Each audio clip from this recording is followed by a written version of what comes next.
Have you ever heard the quote by Lewis Carroll that says, "If you don't know where you're going, any road will get you there"? I believe that.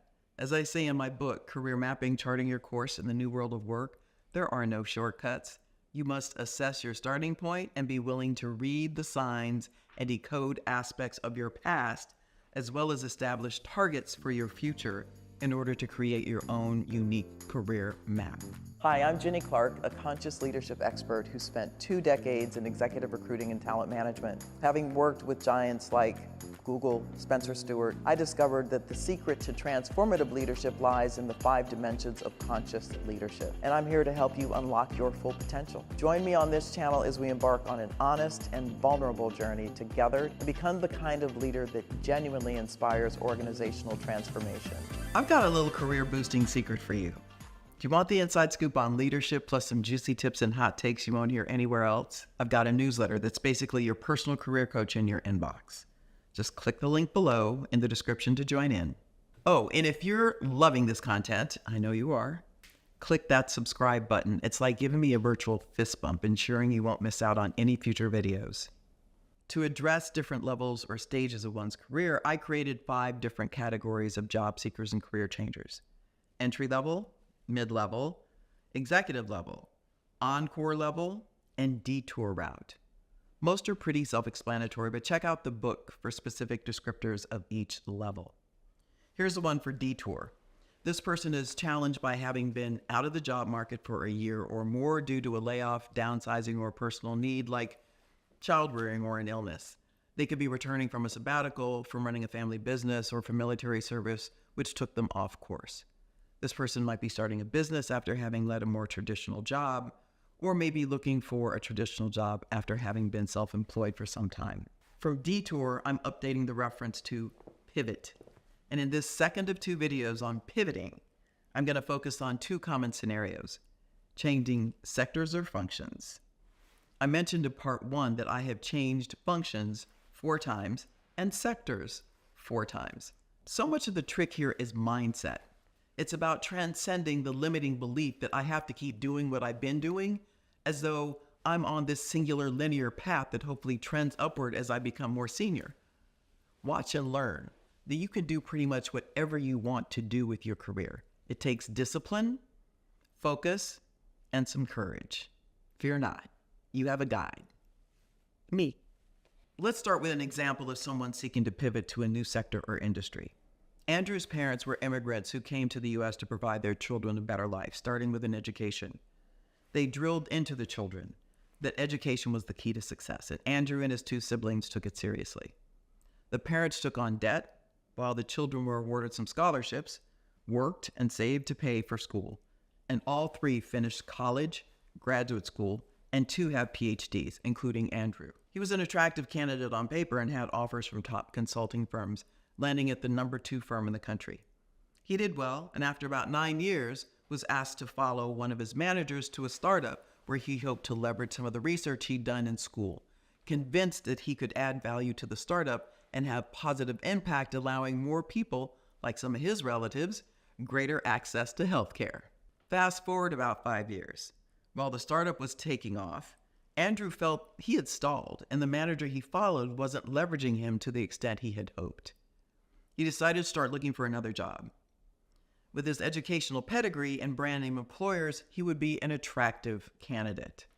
Here's the thing though. In his heart, Andrew wanted to move out of the healthcare industry into technology, but wasn't convinced he could be taken seriously. The fact is, changing sectors or industries is relatively easy compared to changing functions, like going from finance to marketing, but I get to that later. For both, you are well served to leverage the network you have, hopefully built, versus just applying to online postings. Not only are postings increasingly bogus, as in outdated or false to give the impression that companies are hiring versus laying people off, the algorithms are often written to give preference to people who've been there and done that. It drives me nuts because experience doesn't always equal competence. I know people with loads of experience who aren't good in any areas, functionally or as leaders. Different competencies. And yes, you know me and those beautiful competencies. Remember, those deconstructed elements of how you've done something or the other definition, skills plus knowledge plus ability. Leading with competencies, both on your resume and in your narrative, help the screener or interviewer see how what you've done makes sense for what they need, in spite of the fact that you've never worked in the sector before. Your functional expertise shines through here. When I went to Google, I had never worked in tech, and they called me. They called me because they wanted a subject matter expert, and I had been recommended, unbeknownst to me, by someone I had worked with. Herein lies the value of having a robust network of people who are familiar with your work and competence. Back to Andrew. He worked with a coach who helped him see that he wasn't giving himself enough credit for his accomplishments, and with focus and determination could transition into the tech space. It took nearly 7 months, during which time Andrew kept his previous job. He was offered not one but 2 roles in tech that leveraged his capabilities. He declined the first offer as he wasn't totally comfortable with what he had learned about the leadership team from his contacts who worked there. The second offer felt right, and the leadership team he was going to be working with demonstrated a sincere appreciation for Andrew's unique competencies, his passion, and commitment. This all happened about 3 years ago. Andrew has since been promoted to oversee a team in a different function. He continues to thrive in the tech sector and his new functional role. See there? Don't let limiting beliefs dash your dreams. Free your mind and the rest will follow. So, now let's talk about the new sector. Learn about it. Acquire foundational knowledge about this new industry or sector. This might include understanding industry trends, key players, and challenges. Get relevant certifications. Consider pursuing a certification or training relevant to the new sector or function to demonstrate commitment and gain credibility. Doesn't have to mean a whole degree. In terms of a new function, identify key competencies. Focus on the competencies that are applicable across different functions. For example, project management roles probably call for competence in critical thinking, organizational skills, communication, problem solving, and decision making. Highlight how you demonstrated those same competencies in a completely different function or functions like maybe sales and marketing. Highlight your achievements. You're doing this by demonstrating how your skills and knowledge have led to tangible results in previous roles. Use very specific examples to show how these competencies can be valuable in this new context that you're pursuing. You can even address perceived gaps in direct experience or competencies with examples of collaborating on projects with other specialist teams that did have those competencies. Your exposure or adjacency to them is worth something.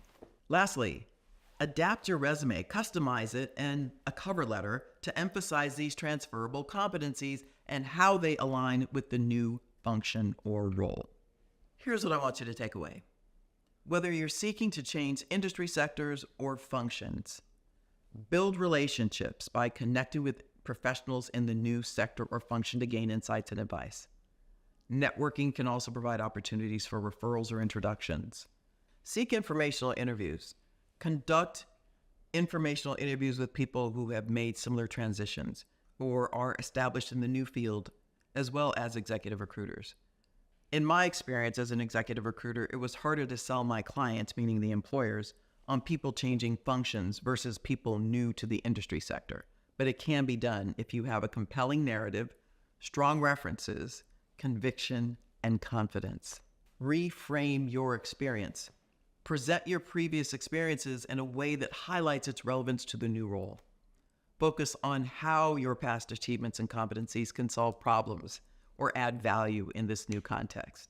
And show adaptability. Emphasize your ability to learn and adapt quickly. Provide examples of how you have successfully adapted to a new challenge or learned new skills in the past. And again, leverage the value of storytelling. Give examples. Use your narrative to bring the listener into your story. I get it. Taking that first step can feel daunting. I've been there too. But here's the thing. You've got strengths you might not even realize yet. I put together a free career mapping framework to help you uncover those hidden talents and chart your own path forward. It's not about changing everything overnight. It's about starting to see your potential clearly. Ready to explore? the frameworks waiting for you. Just check the link in the description. Your future self will thank you for taking this small but powerful step today.